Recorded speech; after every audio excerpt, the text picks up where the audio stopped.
¿Qué tal? Muy buenos días, estudiantes. Bienvenidos a la sesión del día 7 de julio del 2020, en el cual vamos a ver el primer tema relacionado con nuestro programa de la asignatura de Genética General.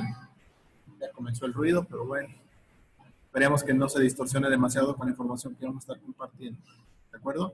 El día de hoy vamos a ver aspectos generales acerca de la historia de la genética y sobre todo aquellos personajes que han estado íntimamente relacionados con el avance de la misma. ¿De acuerdo? Algunos de ustedes, por cultura general y demás, algunos ya lo han escuchado, ¿de acuerdo?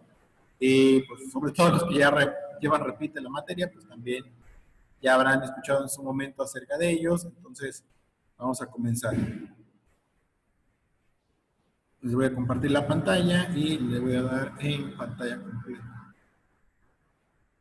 Entonces, a lo largo de esta presentación con método diapositiva vamos a ver la historia de la genética, desde Mendel hasta la síntesis de una bacteria sintética, ¿de acuerdo? Entonces vamos a ir recapitulando un poco acerca de los avances que se han tenido en la historia, relacionados con la genética. El primero, que es el considerado el padre de la genética, en 1866, Gregor Mendel descubrió las leyes básicas de la herencia, ¿de acuerdo? Hizo los primeros estudios formales, aplicando la ciencia experimental sobre todo acerca de cómo dilucidar los diferentes mecanismos por los cuales se da la replicación de ciertas características hereditarias de una especie a otra, ¿de acuerdo? Entonces, él fue de los primeros que comenzó con este tipo de estudios en un monasterio en Austria, ¿de acuerdo? Entonces, hemos ido avanzando.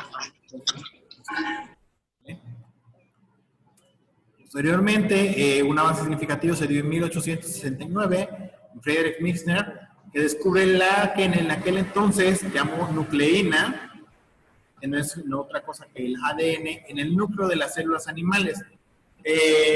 Recuerden que durante el avance del estudio de la genética, muchas veces se da por sentadas algunos términos, algunos conceptos, sin que se tenga completamente el panorama general de cómo es que funcionan los mismos. ¿De acuerdo? Entonces, por medio de técnicas de laboratorio, Friedman descubre la nucleína, aísla esta estructura que posteriormente conoceríamos como el ADN a partir del núcleo de células animales. ¿De acuerdo? Entonces, la nucleína fue, digamos que, un primer principio, un punto de partida para reconocer de dónde es que la célula, tanto de los animales como los vegetales, pueden darse la replicación del material genético. En 1905, William Bateson utiliza por primera vez la palabra genética como tal para designar a la ciencia dedicada al estudio de los fenómenos de la herencia y la variación. ¿De acuerdo?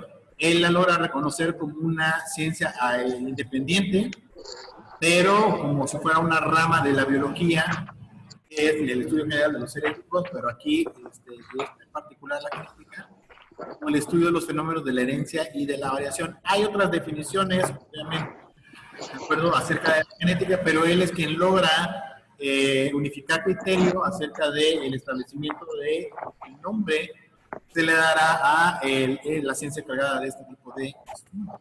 ¿De acuerdo? Como saben, viene de genética, la palabra, los vocablos griegos, gene, y taikos, que es el estudio, y genes de hijo de la historia. ¿Vale? En 1909, Wilhelm Johannsen introduce el término gen como expresión para los factores unitarios que se ha demostrado que están en los gametos por los investigadores modernos del mendelismo. ¿Vale?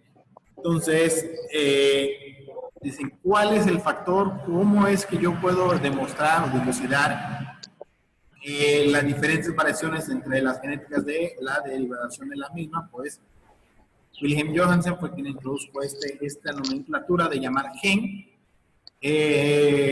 Todavía no se conocían todos este tipo de caracterizaciones estructurales de la biología y de la química de los mismos, pero él, digamos, a grandes rasgos nombró que existía un gen de ojos verdes, un gen para los ojos azules, un gen para los ojos café, un gen para el color rojo del cabello, un gen para el color oscuro del cabello, etcétera, etcétera. ¿De acuerdo? Entonces, él simplemente, digamos, sin conocer bien a bien cuál era el mecanismo por el cual estaba trabajando esto, él le dio esta expresión a la forma en que se está produciendo la transmisión hereditaria. Aquí ocurre un punto muy importante. En 1910, Thomas Hunt Morgan demuestra que los genes residen en los cromosomas. ¿De acuerdo? Entonces, lo que anteriormente habían simplemente dilucidado como la unidad por medio de la cual nosotros podíamos identificar las características que se van a ir transmitiendo de organismo a organismo, fue Hunt Morgan quien estableció que los genes residen en los cromosomas. Dicho investigador fue galardonado con el Premio Nobel de Fisiología y Medicina en 1933 por la demostración de lo que hemos visto, que los cromosomas son los portadores de los genes. Y como dato importante y relacionado directamente con la aplicación de los principios de la genética en el quehacer de la agronomía, aparece un término por primera vez que ustedes también deben de estar muy familiarizados con él, que es el término de biotecnología. Bueno, entonces, aquí en los cromosomas, en esta estructura esquemática, es donde en algún punto de los mismos están los genes. ¿Sale? En 1948, Edward Leary Thornton y George Wells Beadle muestran que los genes codifican a las proteínas. ¿Qué quiere decir eso? Que si bien es cierto, sabíamos que los genes eran los responsables de la transmisión de los caracteres hereditarios, no fue sino hasta 1948 con este par de investigadores que dilucidan cuál es el mecanismo por el cual se da esta transmisión, ¿de acuerdo? Entonces ve que el ADN replica la estructura del ARN, el ácido desoxirribonucleico codifica el ácido ribonucleico y a través de los mecanismos internos de la partición, que obviamente vamos a ver más adelante, estos codifican la formación de las proteínas, ¿de acuerdo? Y de las enzimas que codifican las proteínas. Entonces, a partir, digamos, de la instrucción generada por el ADN, sería como, si lo quieren ver en analogía con cómputo, a partir del programa que genera el ADN, el ARN lo replica y genera la instrucción, que en este caso podría ser, no sé, la impresión de un documento, etcétera, etcétera. Y es el resultado final, la codificación de las proteínas por medio de los mecanismos del ADN. Eso también, pues muchos de ustedes ya deben de estar familiarizados con este parte de personajes. Watson y Crick, que en 1953 describieron la estructura de la doble hélice de la molécula de ADN. ¿Sale? Hay una controversia actual, bueno, no actual, desde hace mucho tiempo acerca de la forma en que estos personajes lograron describir dicha molécula. Algunos investigadores, o varios investigadores de hecho, reconocen que otra persona en particular, no recuerdo el nombre preciso, igual les sirve para que lo puedan investigar de tarea, fue una colaboradora de ellos quien es la que hizo todo el estudio y que únicamente los personajes fueron los que publicaron el artículo de la forma en que se está dilucidando la estructura del ADN. ¿De acuerdo? Entonces, es muy importante reconocer este tipo de cuestiones porque así es la ciencia.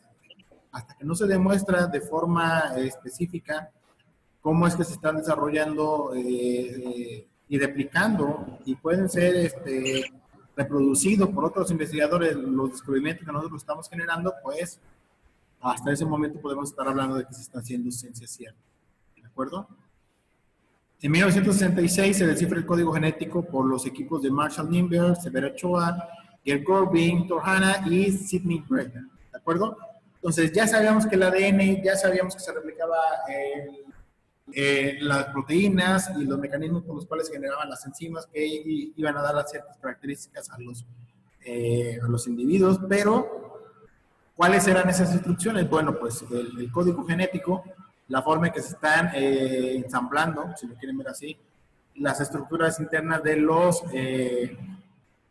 nucleótidos de los genes, que en este caso también algunos ya los deben de conocer, uracilo, citosina, guanina y adenina. ¿de acuerdo? Es cuando entonces ya comenzamos a saber cuál es el mecanismo de la participación de cada uno de ellos, dependiendo de la forma en que se están interactuando. En 1972, Volver construye en el laboratorio el primer ADN recombinante in vitro.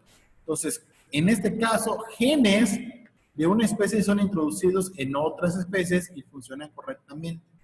¿Qué quiere decir que funcionan correctamente? Que la introducción de genes en una nueva especie hace que se presenten características de las dos especies, ¿de acuerdo?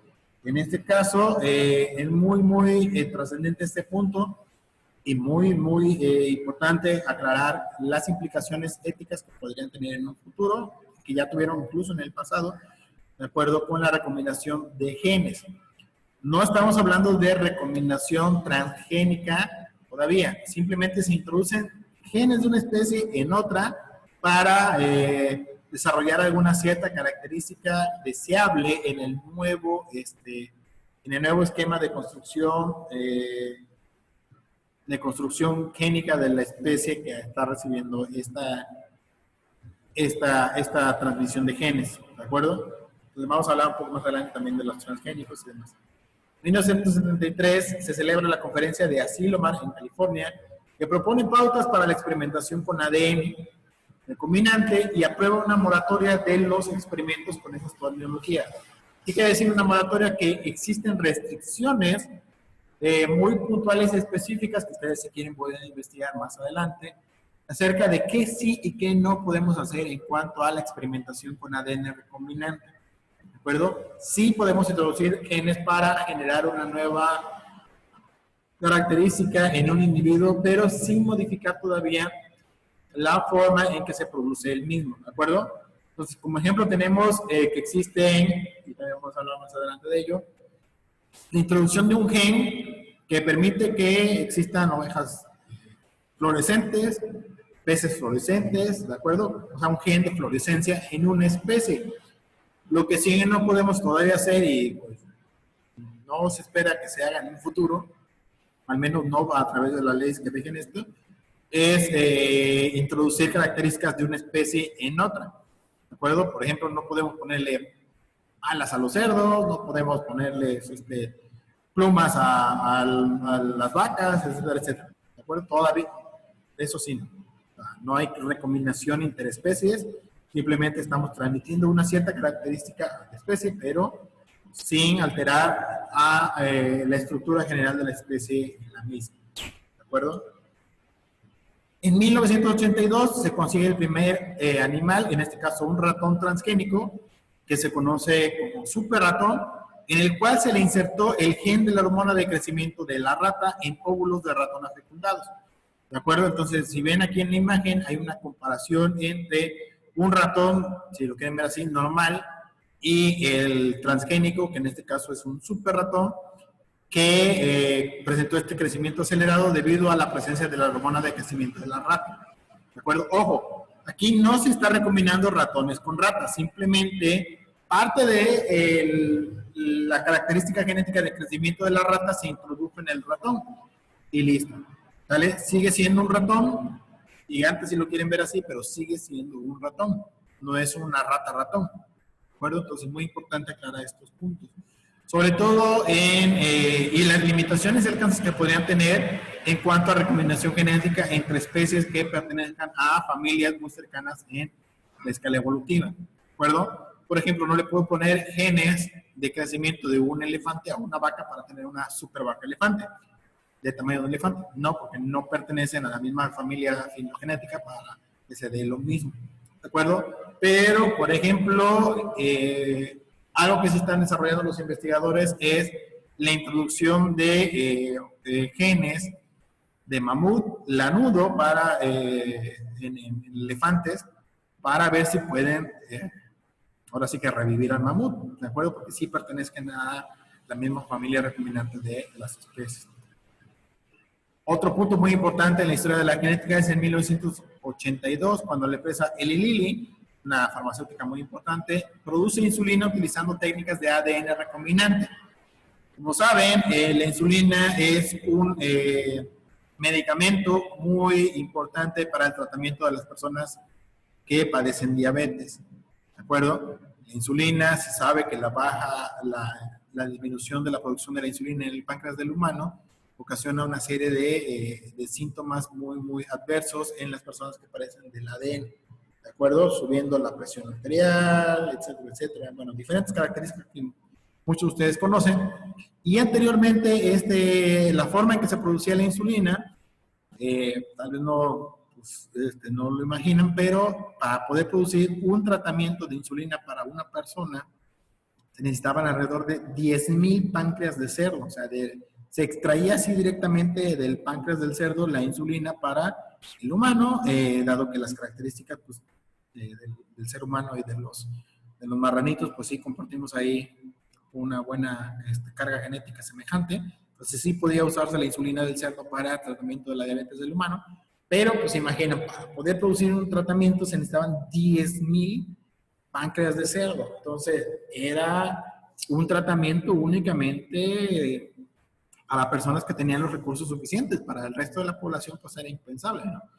Posteriormente, con el avance de los estudios en la genética, esta empresa, Eli Lilly, produce insulina utilizando técnicas de ADN recombinante, en donde, digamos que asigna la instrucción de la producción de insulina a otras especies, ¿de acuerdo? Para no tener que depender de la producción del páncreas del cerdo.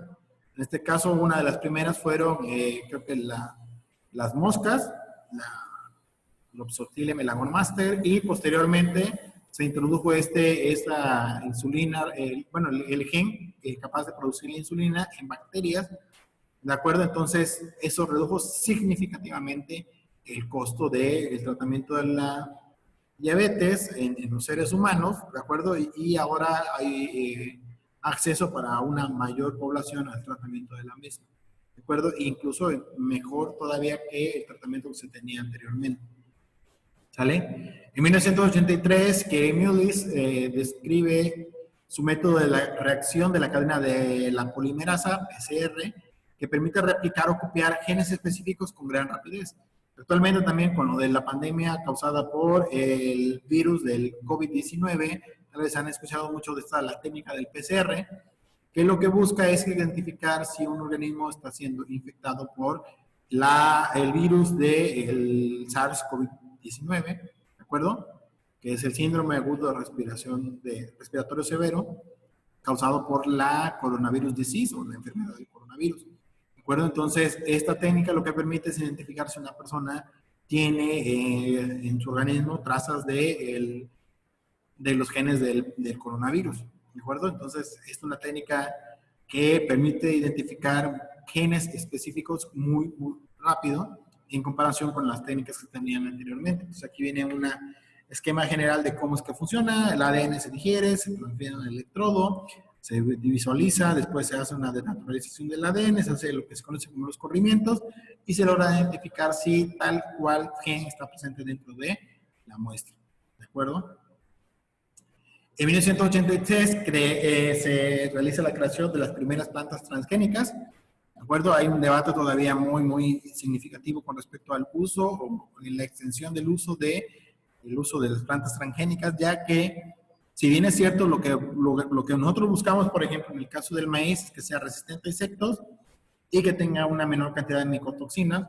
Sin embargo, el alcance del uso extendido de material transgénico en el medio ambiente natural, si lo quieren ver así, el medio ambiente en el cual no fue diseñado para este tipo de cuestiones, pues todavía no logramos entender el alcance y la magnitud del impacto que pueda tener. Entonces, tenemos que ponderar el alcance que pueda tener esto con respecto a otros mecanismos con los cuales estamos desarrollando este tipo de cuestiones, ¿sale? Entonces, no es la panacea general el uso de las plantas transgénicas como se ha venido haciendo, siempre, o bueno, sí se podría dar, pero siempre y cuando se tomen las medidas necesarias para la contención de estos mecanismos, ¿vale? Pero pues con las plantas transgénicas tenemos una cantidad impresionante de beneficios para el consumo humano.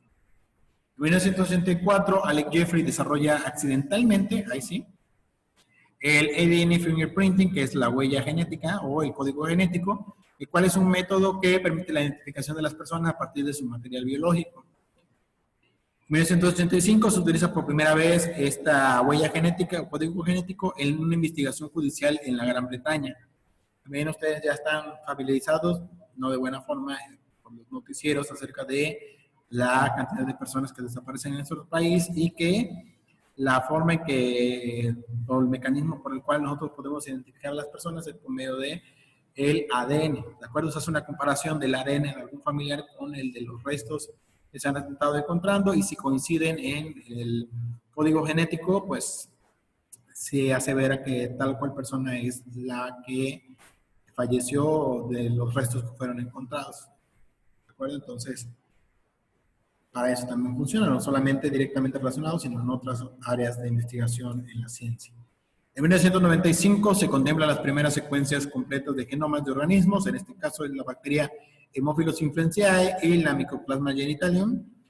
Entonces ya se tiene, digamos, el código genético completo del genoma de unos organismos. O sea, como quien dice, ya tenemos la receta de cómo crear un organismo a partir de su código genético. ¿De acuerdo? Entonces ya se ha replicado también el código genético de la especie humana y de una gran cantidad de especies, digamos, menores, pero pues es un avance significativo, ya que a partir de ello podemos hacer deducciones acerca de cómo es que funcionan los mecanismos.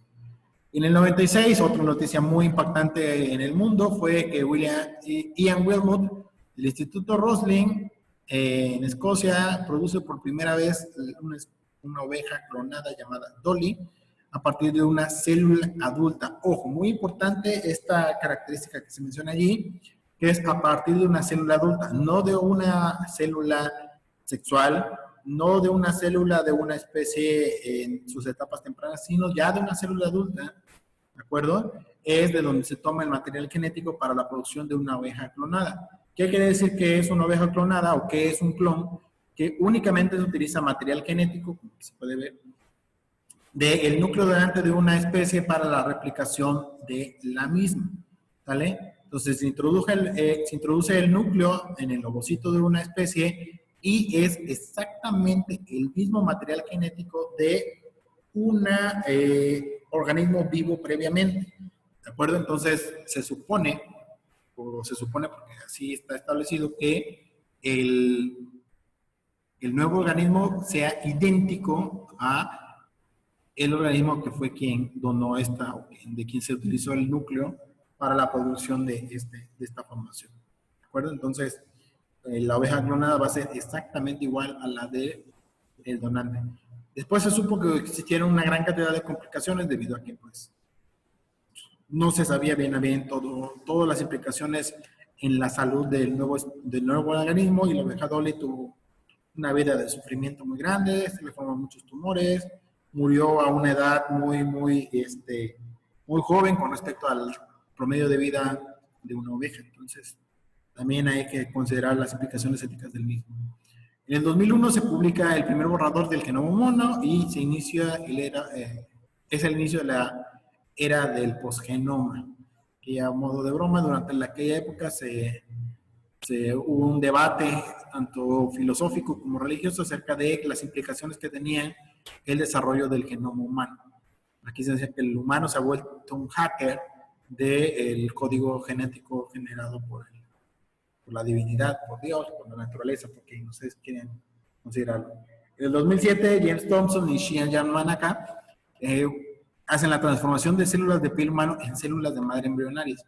Entonces, lo que busca esto es generar tratamientos en la medicina para la transformación de una célula por medio de mecanismos de transmisión recombinante para generar una nueva célula o un nuevo tejido.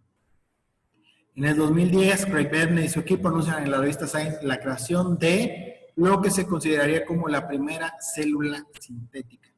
La primera célula sintética nos estamos refiriendo a que ellos construyen en su laboratorio todos y cada uno de los diferentes apartados de una célula, ¿de acuerdo? Núcleo, cromosoma, organelos y demás, a partir de cero, se supone, ¿de acuerdo? Y logran esta célula sintética y aquí vemos cómo el mecanismo, comenzamos desde que vivimos en una tierra plana hasta la forma en que el ser humano pues ya está trabajando activamente. La genética, como saben, es una de las ramas de la ciencia que más desarrollo ha tenido a lo largo de los últimos años, ¿de acuerdo? Y de la mano con el desarrollo tecnológico que nos permite hacer el estudio más completo y detallado de todos esos tipos de cuestiones, ¿sale? Entonces, esta diapositiva, esta presentación que les acabo de mostrar, recuerden, va a estar en el Classroom. De aquí pueden tomar información. Recuerden, la primera actividad para esta materia va a ser precisamente que ustedes, de entre los diferentes personajes que estuvimos viendo, incluso pueden buscarle a alguien más si les interesa, ¿de acuerdo? Hacer un esquema, una biografía, una cuartilla, 2 cuartillas máximo, de la aportación que generó este personaje ya un poquito más detallada, ¿de acuerdo? En la historia de la genética, ¿de acuerdo? Los mecanismos, los estudios, etcétera, etcétera, y sobre todo detallando en este punto el aporte de estos investigadores en el grupo específico que se tenga, ¿de acuerdo? Entonces, en la plataforma del YouTube va a estar allí la actividad, va a estar este archivo, también si gustan, el otro grupo me lo solicitó, dice, queremos un ejemplo, bueno, les pongo un ejemplo de una biografía, ¿de acuerdo? No quiero que ponga una biografía idéntica, pero una biografía de algún personaje, y el aporte que tuvo la genética, ¿de acuerdo? Entonces, esta diapositiva va a estar allí. Entonces sería elegir a un personaje, tenemos que hacer una pequeña biografía y sobre la aportación en la genética del personaje que elijamos. Así es. Por ahora sí, con eso. Ok, está bien. La voy a ¿Solo subir. un personaje? Oh, bueno, los que ustedes gusten. O sea, yo siempre, por lo general, siempre pido un mínimo de características por actividad, pero si ustedes quieren extenderse, pues adelante. Entre mejor esté desarrollada la actividad, pues tiene un porcentaje de participación mayor en la evaluación, ¿de acuerdo? Entonces yo siempre les pido un mínimo, o sea, y de ahí para el mínimo, pues lo que hagan hacia arriba, pues mejor, ¿de acuerdo? Entonces, listo. Entonces, ¿algún otro comentario con respecto a la actividad? Pueden desbloquear su micrófono y poder hacer el comentario o algún comentario con respecto a lo que estuvimos viendo el día de hoy en cuanto a la historia de la genética y la implicación que pueda tener a el desarrollo de la ingeniería en agronomía.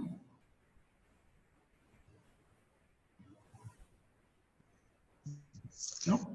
¿La actividad se tiene que enviar hoy? No, ayer les comenté que yo subo la actividad hoy, pero tienen en el transcurso de la semana hasta el viernes para poder subirla. O sea, ustedes la pueden subir desde el momento que yo la subo o hasta más tardar el viernes. ¿De acuerdo? ¿Y se sube en la plataforma del YouTube o en la plataforma Classroom? La que ustedes decidan. ¿Vale? Algunos, por experiencia, me han comentado que no es muy intuitiva la plataforma del tecnológico, la del YouTube. Y cuando ven el Classroom, pues ven que es muy fácil de entenderle. Por eso la mayoría prefiere hacer la entrega por medio del Classroom, pero lo pueden entregar con cualquiera de las dos. Mientras esté la actividad, por eso yo les doy opciones para que puedan de una u otra forma tener la evidencia de que están haciendo la actividad. Okay. ¿Y lo de los videos todavía no sabe en dónde los va a subir? No, todavía no, porque les había comentado que mi idea es que no se los envíe yo el video, porque están bastante pesados, ocupan bastante memoria, ¿de acuerdo? Todavía estoy tratando de ver ese asunto, porque yo lo que quisiera es que nada más tuvieran el acceso a ver el video sin tener que descargarlo, ¿de acuerdo? O sea, por ejemplo, subirlo a YouTube o subirlo a alguna otra red social, ¿de acuerdo? Para que nada más se pueda visualizar. Pero el peso también me hace que, por ejemplo, ayer estuve tratando de subir uno de los videos y tardó y no lo pude subir, no se completó, ya llevaba ya casi 1 hora y media que subiendo a YouTube y no se terminó de subir. Entonces ya saben que cuando se desconecta, pues te echa a perder todo. Entonces, la otra opción sería subirlo a la nube, alguna forma de compartir, ya sea OneDrive, o, Dropbox o alguna de estas plataformas para el acceso a archivos de forma remota, para que también ustedes cuando lo quieran abrir, pues esté solamente en la nube, lo puedan ver y listo. ¿De acuerdo? Entonces todavía, no sé si entre hoy y mañana todavía puede resolverlo, incluso puede que sea hasta el viernes, pero quédense con la idea de que de todas formas los videos están allí y durante la primera semana pues no va a haber mucho problema. Ya algunos tal vez quieran para la hora del examen pues revisar los videos para ver detalles y demás. Entonces, promesa es que al menos para el viernes sí ya tengamos la forma de que ustedes puedan ver los videos. ¿Sale? Y el archivo para la actividad es libre. Archivo PDF, Word, Excel, PowerPoint, fotos, o sea, que lo escriban. O sea, busquen una bibliografía en un libro, la escriban a mano, le saquen una foto y lo suben. Mientras esté la actividad y haya comprobación de la misma. Lo que sí es importante, y eso sí hay que resaltarlo, es que pónganle su nombre, por favor, en la parte de arriba, al inicio de la primera hoja o en un rinconcito apartado para saber que son ustedes los que están entregando la actividad, porque no se preste a que por ahí alguien más tenga una actividad muy igual o muy semejante y digo, caray, ¿quién la hizo, no? Entonces, ¿sí puede ser a mano? ¿Perdón? Entonces, ¿sí puede ser a mano? Sí, sí. Ok. Otra pregunta, profe. Me estaban diciendo los compañeros, algunos los que no se conectaron, que trabajan de 6, por ejemplo, hay un alumno que trabaja de 6 a 6, entonces no tiene tiempo en la mañana de conectarse. En este caso, ¿qué pasa con ellos? Ya me escribieron y ya estamos viendo ese mecanismo con el coordinador. Ok. Y vamos a ver qué onda. Bueno. Yo pongo, ya ellos se comunicaron directamente conmigo. Ok. ¿Sale? Gracias. Entonces, pues ya se nos acabó el tiempo. Por mi parte sería todo. El día de mañana nos vemos a la misma hora y estén pendientes en las plataformas para las actividades. ¿Vale? Me despido, que tengan un buen día. Hasta luego. Gracias. Gracias, profe. Vale, bye.